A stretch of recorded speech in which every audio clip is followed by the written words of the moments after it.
सुप्रभात विद्यार्थियों, आप सभी का हिंदी अध्ययनशाला में स्वागत है।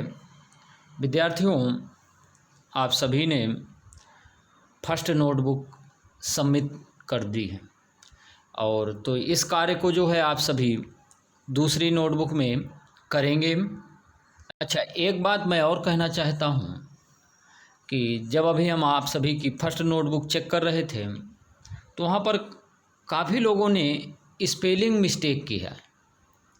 तो आप सभी जो है जब कठिन शब्द दिए जाते हैं लिखने के लिए तो आप सभी या तो मन से नहीं लिखते, यहाँ तक कि किताब से लिखने के लिए भी दिए गए हैं तो आप सभी ने देख करके भी गलत लिखा है। अधिकतर बच्चों ने देख करके भी गलत लिखा है। और निर्देश लिखने के लिए दिया गया है तो कुछ लोगों ने निर्देश नहीं लिखा। अब जैसे मान लीजिए प्रश्न दिया है, प्रश्न में लिखा हुआ है निम्नलिखित प्रश्नों के उत्तर लिखिए। निम्नलिखित प्रश्नों के उत्तर एक वाक्य में लिखिए। तो इस तरह के निर्देश कुछ लोगों ने लिखा ही नहीं है, सीधे प्रश्न लिखा है और इसके बाद उत्तर लिखना शुरू कर दिया है। निर्देश जरूर लिखें। इसके बाद कुछ लोगों ने पाठ का नाम नहीं लिखा, पाठ संख्या केवल लिख दी है। तो कुछ लोगों ने पाठ का नाम लिखा है तो लेखक का नाम नहीं लिखा या वह पाठ किसने लिखा है उनका नाम नहीं लिखा। इस तरह की छोटी छोटी गलतियां की गई हैं। तो आगे से इन गलतियों में सुधार करेंगे, दोबारा यह गलतियां नहीं दोहराएंगे। अगर इसी तरह गलतियां करते रहेंगे तो फिर क्या है, आप सभी सीख नहीं पाएंगे। अच्छा, कुछ लोगों ने बहुत अच्छा लिखा है, जल्दी गलतियां नहीं मिल रही। लेकिन जिन लोगों ने लापरवाही की है, देख करके भी लिखे हैं और देख करके भी गलत लिखा है। कुछ लोगों की राइटिंग इतनी गंदी थी कुछ कहना नहीं। तो इसलिए राइटिंग में भी सुधार करेंगे, साफ सुथरा लिखेंगे, पाठ का नाम और प्रश्न संख्या और निर्देश सभी चीज़ें भली भांति लिखेंगे। तो आइए आगे देखते हैं। तो आज है पाठ 16 वीर नामक कविता और इस कविता को रामधारी सिंह दिनकर जी ने लिखा है, जिसके अंतर्गत भाषा बोध प्रश्न हैं। प्रश्न संख्या 6 आप सभी अभ्यास पुस्तिका में करेंगे, 7, 8 और 12 पाठ्य पुस्तक में करेंगे। इन प्रश्नों के प्रश्न संख्या 8 के सामने जगह दी गई है और प्रश्न संख्या 12 में महापुरुषों के नाम लिखने हैं और इसके पश्चात किसी एक के बारे में 3 या 4 पंक्तियां लिखनी हैं। तो इसे आप सभी पाठ्य पुस्तक में ही लिख दें। आइए आगे बढ़ते हैं। प्रश्न संख्या 6 है, निम्नलिखित शब्दों में से समानार्थी शब्दों के युग्म बनाइए। तो आप देखेंगे पाठ्य पुस्तक में, इसे अभ्यास पुस्तिका में करना है। विपत्ति, विपत्ति का समानार्थी शब्द होगा संकट। क्या होगा? संकट। और कांटा, कांटा का समानार्थी शब्द होगा सूल। क्या होगा? सूल। इसके बाद है राह, राह का समानार्थी शब्द होगा पथ। विद्यार्थियों, जब भी शब्द लिखें तो शब्द देख करके गलत नहीं लिखना है, लापरवाही बिल्कुल नहीं होनी चाहिए। आइए आगे देखते हैं।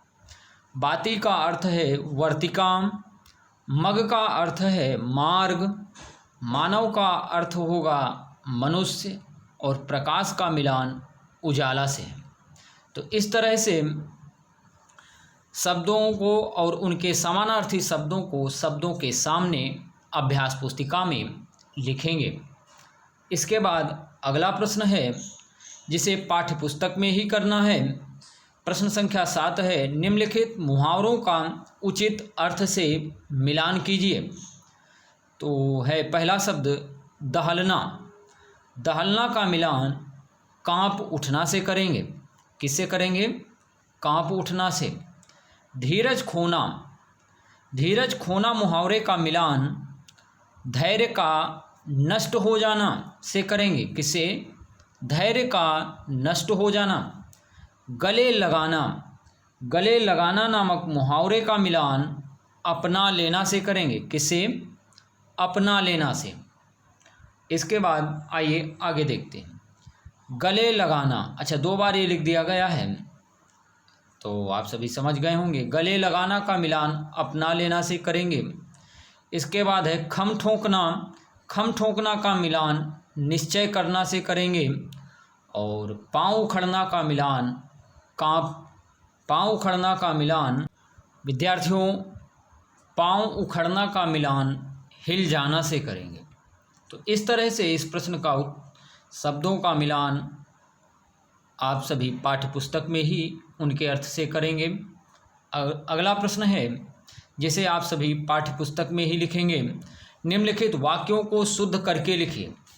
अब इन प्रश्नों का उत्तर लिखने के लिए जहाँ पर प्रश्न लिखे गए हैं उसके सामने जगह दी गई है। आप सब वाक्य को ध्यान से पढ़ेंगे, क्या गलती है उस गलती को सुधार करके पुनः वाक्य लिखेंगे। आइए देखते हैं। पहला प्रश्न है का नंबर, वीर बहादुर कभी विपत्ति से नहीं डरते। फिर से देखेंगे, वीर बहादुर कभी विपत्ति से नहीं डरते। तो यहाँ पर आप समझ गए होंगे कि क्या गलती है। कभी लिखा हुआ है जबकि होता है कभी। विपत्ति लिखा हुआ है जो गलत शब्द है, विपत्ति होता है। और नहीं नहीं नहीं यानी हा के ऊपर बिंदु भी होता है। तो आप उत्तर देखेंगे ध्यान से। वीर या बहादुर दोनों में से एक शब्द लिख सकते हैं, या दोनों शब्द लिख रहे हैं तो बीच में या शब्द लगाएं। वीर या बहादुर कभी विपत्ति से नहीं डरते। तो भा में बड़ी की मात्रा और ता में छोटी की मात्रा कर देनी थी। तो वीर या बहादुर कभी विपत्ति से नहीं डरते, सही उत्तर यह होगा। अगला प्रश्न है, मनुष्य के आग कोई टीक नहीं पात। तो ये वाक्य गलत है। इसमें क्या होना चाहिए, यहाँ पर आग लिखा हुआ है जो कि गलत लिखा हुआ है, और कोई सब यहाँ पर गलत लिखा हुआ है। टीक नहीं होना चाहिए जबकि टिक होना चाहिए। इस तरह से वाक्य को इसको सही करके लिखेंगे तो क्या होगा देखते हैं। मनुष्य के आगे कोई टिक नहीं पाता। मनुष्य के आगे कोई टिक नहीं पाता। आइए अगला प्रश्न देखते हैं। इसके बाद प्रश्न संख्या गा है। मनुष्य यहाँ पर गलत लिखा हुआ है, पत्थर गलत लिखा हुआ है। मनुष्य पत्थर को पानी बना डालता है। तो इन दोनों शब्दों को सही करेंगे तो मनुष्य पत्थर को पानी बना देता है या पत्थर को पानी बना डालता है। मनुष्य में आधा सा षटकोण सा होगा और इसके बाद पत्थर में आधा ता होगा। देता है या डालता है दोनों सही होंगे। आइए आगे देखते हैं। घ नंबर प्रश्न है, मानव के भीतर बड़े बड़े गुण छिपे पड़ा है।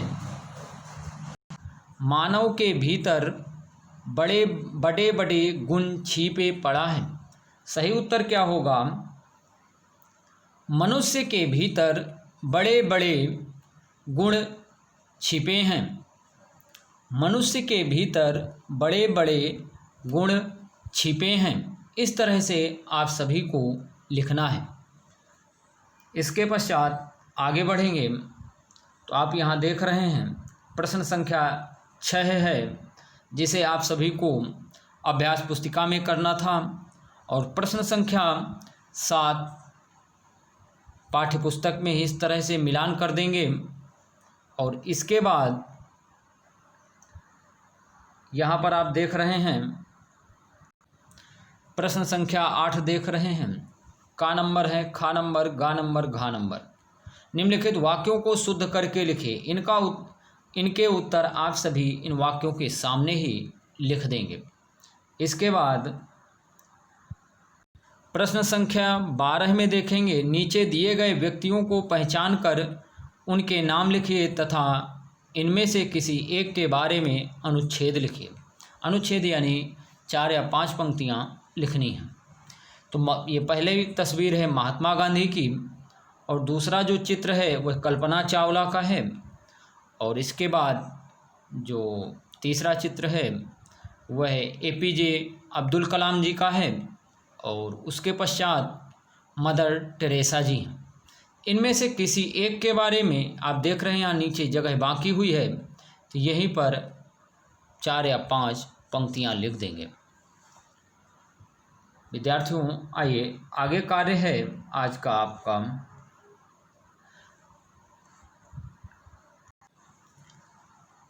पाठ 16 कविता याद करें। प्रश्न संख्या 7, 8, 12 पाठ्य पुस्तक में और प्रश्न संख्या 6 अभ्यास पुस्तिका में करें। धन्यवाद, बाय। अच्छा, आप सभी कार्य ईमानदारी से करेंगे, शब्दों को ध्यान से पढ़ेंगे, सही से समझ करके लिखेंगे, गलतियां नहीं करेंगे। अगर कोई भी चीज़ नहीं समझ में आ रही है तो कमेंट्स करके ज़रूर बताएं। धन्यवाद, बाय।